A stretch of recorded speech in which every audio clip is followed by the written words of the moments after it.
दोस्तों, आपने coconut oil तो बहुत यूज किया होगा, पर आपको ये नहीं पता होगा कि फैक्ट्री में उसे बनाया किस तरह से जाता है।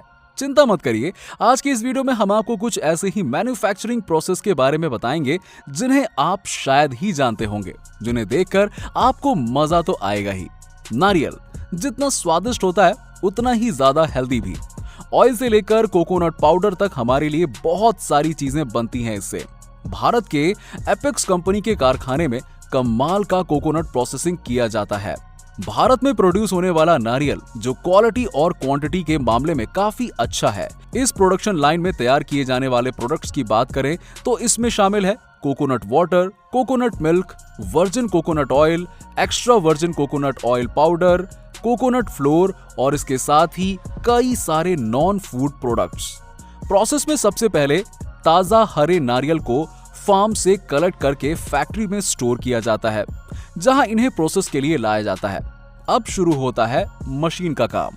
सबसे पहले ये मशीन नारियल से भूसा निकालती है। इस भूसे को बाद में कोयले और फाइबर के तौर पर इस्तेमाल किया जाएगा। इससे रस्सी सहित कई चीजें बनाई जाती हैं। तब इन नारियल से कोकोनट वाटर निकालने के लिए इसे इस तरह प्रोसेसिंग लाइन में लगाया जाता है और इसके बाद कोकोनट वाटर को पॉस्चरीकरण करके पैक कर दिया जाता है। फिर बनता है मशीन में इस तरह कोकोनट पाउडर। इसके लिए मशीन इन्हें साफ करके इसका व्हाइट पार्ट निकाल लेती है।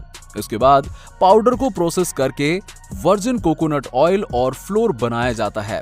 फिर बनता है कोकोनट मिल्क और एक्स्ट्रा वर्जिन कोकोनट ऑयल। चलिए जानते हैं सोप आखिर फैक्ट्री में कैसे बनता है।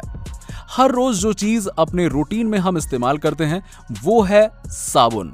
साबुन से नहाते वक्त क्या कभी आपके दिमाग में ये ख्याल आया कि आखिर जिससे हम नहा रहे हैं ये साबुन को फैक्ट्री में कैसे बनाया जाता है? चलिए हम आपको दिखाते हैं। साबुन बनाने के लिए कच्चे माल के तौर पर दो मेन मटेरियल चाहिए, फैट और अल्काय।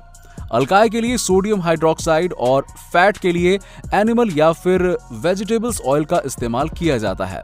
प्रोसेस मिक्सिंग से शुरू होता है, जिसमें सबसे पहले फैट और अल्काय को मशीन में डालने के बाद इन्हें अच्छी तरह से मिक्स करके एक बैच तैयार किया जाता है। इन रॉ मटेरियल्स के साथ साथ इनमें कलर्स और फ्रेगनेंस जैसे अन्य इंग्रेडिएंट्स को भी मिलाया जाता है। अब इस मिक्सचर को एलिवेटिंग कन्वेयर तक भेजा जाता है। इसे किस तरह प्रोसेस करते हैं देखिए जरा। इसके बाद इसे रिफाइन किया जाता है और ये घुमावदार मशीन इन्हें छोटे छोटे टुकड़ों में काटती है। अब रोलर इस तरह इनके छोटे छोटे स्लाइस करता है। फिर दूसरे कन्वेयर बेल्ट पे ये सब चला जाता है। अब देखिए कैसे मशीन से साबुन का बड़ा टुकड़ा निकल के आता है और इन्हें मशीन छोटे छोटे टुकड़ों में काटती है। और फिर आता है रोटे सिस्टम का काम, जहां साबुन को सही आकार और ब्रांड स्टैंप दिया जाता है। School bag manufacturing process. दोस्तों, बाजार में अनगिनत अलग अलग तरह के स्कूल बैग्स दिखाई देते हैं और फैक्ट्रीज में इन्हें बनाने का प्रोसेस भी अलग अलग होता है। हम आपको दिखाने जा रहे हैं सर्बिया में स्थित बिल मिल कंपनी का एक कमाल का मैन्युफैक्चरिंग प्रोसेस जो बनाता है बढ़िया से बढ़िया क्वालिटी बैग्स। विभिन्न डिजाइनों के स्कूल बैग्स बनाने के लिए नायलॉन, पॉलीथिलीनिया, कैनवास जैसे अलग अलग प्रकार के फैब्रिक्स का यूज किया जाता है। फैक्ट्री के इस बड़े से गोदाम में सबसे पहले रॉ मटेरियल को स्टोर करते हैं। इसके बाद बैग के डिजाइन सेलेक्ट करके कंप्यूटर में सैंपलिंग का काम होता है। अब होता है फैब्रिक को काटने का काम, जिसके लिए highly advance laser cutting technology का इस्तेमाल किया जाता है। ये मशीन एक दिन में 60,000 पीसेज ऑफ फैब्रिक्स काट सकती है। देखिए कैसे फैब्रिक को मशीन समान आकार में इस तरह काट रही है। इसके बाद फैब्रिक में डिजाइन प्रिंट करने का काम होता है, जो ये जबरदस्त मशीन देखिए किस तरह से कर रही है ना मजेदार। तो आपने देखा होगा स्कूल बैग्स में डेकोरेशन और एम्ब्रॉयडरी भी लगे होते हैं। इसके लिए फैब्रिक को मशीन के नीचे रखा जाता है और मशीन अपनी नीडल्स की मदद से इसके ऊपर डेकोरेशन करती है और शोइंग मशीन से वर्कर एम्ब्रॉयडरी का काम करते हैं। बैग्स के अलग अलग हिस्सों को बनाने के लिए इस तरह मशीन से इनकी सिलाई की जाती है। इसमें इस्तेमाल में लाई गई सभी सिलाई मशीन ऑटोमेटिक हैं, जिसमें वर्कर्स बहुत ही कमाल तरीके से काम करते हैं। काम पूरा होने के बाद इन्हें अच्छे से चेक करके पैक किया जाता है और ये रेडी है आप तक पहुंचने के लिए।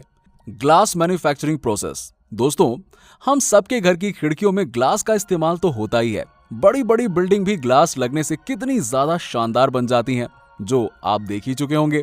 अब इन ग्लासेस को इंडस्ट्री में कैसे बनाया जाता है, जरा ये भी तो देख लीजिए। सबसे पहले तो जरूरत होती है रॉ मटेरियल्स की, जिसके लिए रिसाइकल्ड ग्लास के टुकड़ों का इस्तेमाल किया जाता है। इसकी शुरुआत होती है फ्लैट प्रोसेस से, जिसमें ग्लास के इन टुकड़ों को हाई टेम्परेचर में इस तरह गलाया जाता है। अब इन गले हुए ग्लासेस को कन्वर्ट किया जाता है ग्लास से बनी शीट्स में। इन शीट्स को मशीन समान आकार में काटती है। ये रोबोटिक मशीन इन्हें एक एक करके इन्हें एक स्थान पर रखते हैं, ताकि प्रोसेसिंग के लिए दूसरी जगह ले जाया जा सके।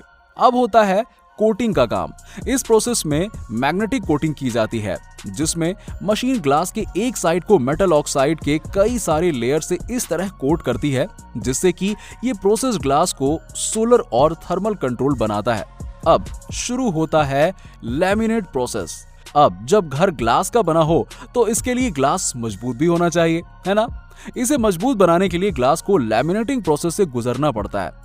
इस प्रोसेस में कांच के दो टुकड़ों के बीच में पॉलीविनाइल ब्यूट्रल की एक परत को प्रेशर रोलर की मदद से सील करके गर्म चेंबर में डाल दिया जाता है। फिर लास्ट में ग्लास को पैक कर दिया जाता है। Face mask manufacturing process. दोस्तों, आप तो जानते ही होंगे, पॉल्यूशन हर तरफ बढ़ रहा है। इसकी वजह से बीमारियों के फैलने का खतरा भी लगातार बढ़ रहा है। ऐसे में जब भी घर से बाहर निकलते हैं तो फेस मास्क का इस्तेमाल करना बहुत जरूरी होता है। अब सवाल ये आता है कि इन मास्क को फैक्ट्री में बनाया कैसे जाता है। इन मास्क को नॉन वर्बल फैब्रिक से बनाया जाता है, जिसमें बेहतर बैक्टीरिया फिल्ट्रेशन होता है और वुवन फैब्रिक में कपड़ों की तुलना में कम फिसलन होती है। ये मास्क क्लियर स्ट्रक्चर के बने होते हैं, जिसमें कपड़े की एक परत को दोनों तरफ से नॉन वुवन फैब्रिक से कवर किया जाता है। इस पर ओस में 20 जीस मास्क मटेरियल का इस्तेमाल होता है, जो बड़े बड़े बंडल में फैक्ट्री में लाया जाता है।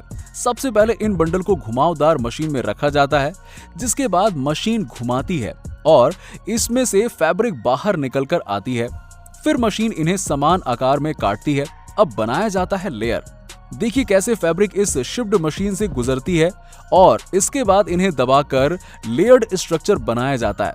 मतलब मास्क का नोज पार्ट, जिससे चेहरा ढक जाता है, वो हिस्सा बनकर तैयार है। अब इसके बाद इन्हें अच्छे से चेक करके दूसरी मशीन में एक एक करके रखा जाता है, जिसमें शुरू होता है दूसरा प्रोसेस, जो है मास्क में इलास्टिक जोड़ने का काम। देखिए कैसे मशीन इलास्टिक को किस तरह मास्क के साथ जोड़ रहा है। कंप्लीट होने के बाद इन मास्क को वर्कर्स चेक करते हैं और तब होता है पैकेजिंग का काम। इसके लिए इस मशीन की स्पीड आपको हैरान कर देगी। KitKat manufacturing process machine. KitKat एक ऐसी चॉकलेट है जो बच्चों और बड़ों दोनों को बहुत ज्यादा पसंद है। इस चॉकलेट को बनाने का प्रोसेस भी बहुत इंटरेस्टिंग है। सबसे पहले किट कैट के वेफर्स को बेक करके तैयार कर लिया जाता है। अब इन फ्रेशली बेक वेफर्स को एक वर्टिकल कन्वेयर बेल्ट पर ठंडा किया जाता है और जब ये पूरी तरह से ठंडे हो जाते हैं तब इनको दूसरे कन्वेयर बेल्ट से गुजारा जाता है, जहां इन पर सैंडविचिंग क्रीम की एक कोटिंग करी जाती है। अब इन पतले पतले वेफर्स की 3 लेयर्स को एक के ऊपर एक रखा जाता है और एक रोबोटिक मशीन इन वेफर्स को लंबी लाइंस में काट देती है। यहाँ किट कैट चॉकलेट बनने में सिर्फ चॉकलेट कोटिंग करनी बच जाती है। नेक्स्ट प्रोसेस में इन वेफर्स पर चॉकलेट की कोटिंग की जाती है। इन चॉकलेट बार्स को एक कन्वेयर बेल्ट से पास कराया जाता है, जहां ये बार्स हार्ड हो जाते हैं और लास्ट में किट कैट को रैप करके हम सभी के लिए शॉप्स में भेज दिया जाता है, जिसे हम बड़े चाव से खाते हैं। Peanut butter manufacturing process machine. दोस्तों, पीनट बटर बनाने का प्रोसेस बहुत ही सिंपल होता है। सबसे पहले पीनट्स को फार्म से मशीन के द्वारा निकाल लिया जाता है।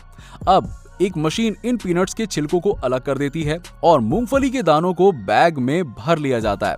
इसके बाद शुरू होता है पीनट बटर बनाने का प्रोसेस। इन पीनट्स को बैग में से निकालकर रोस्टर के थ्रू पास करवाया जाता है, जिससे पीनट बटर को मिलता है वो अमेजिंग कलर और फ्रेश रोस्टेड फ्लेवर। इस कन्वेयर बेल्ट का टेम्परेचर 330 डिग्री पर मेंटेन किया जाता है और यहाँ पर पीनट्स को 1 से 1.5 घंटे रोस्ट कराया जाता है। रोस्ट होने के बाद इन पीनट्स की ऊपरी स्किन निकाल दी जाती है और इसके बाद पीनट्स को ग्राइंडर में भेजा जाता है, जहां इनमें ऐड होता है नमक। अच्छे से ब्लेंड हो जाने के बाद इसको ग्लास जार में फिल कर दिया जाता है और इस पर लेबल लगा दिया जाता है। इन दोनों कामों में सिर्फ 1 सेकंड का ही टाइम लगता है। तो दोस्तों, कैसा लगा आपको फैक्ट्रीज में बनने वाले इन प्रोडक्ट्स के बारे में जानकर? हमें अपनी राय नीचे कमेंट बॉक्स में जरूर बताइए। अगर आपको वीडियो पसंद आई हो तो वीडियो को लाइक करें, शेयर करें और हमारे चैनल को सब्सक्राइब कर लें। Meet you in another video. Till that, good bye.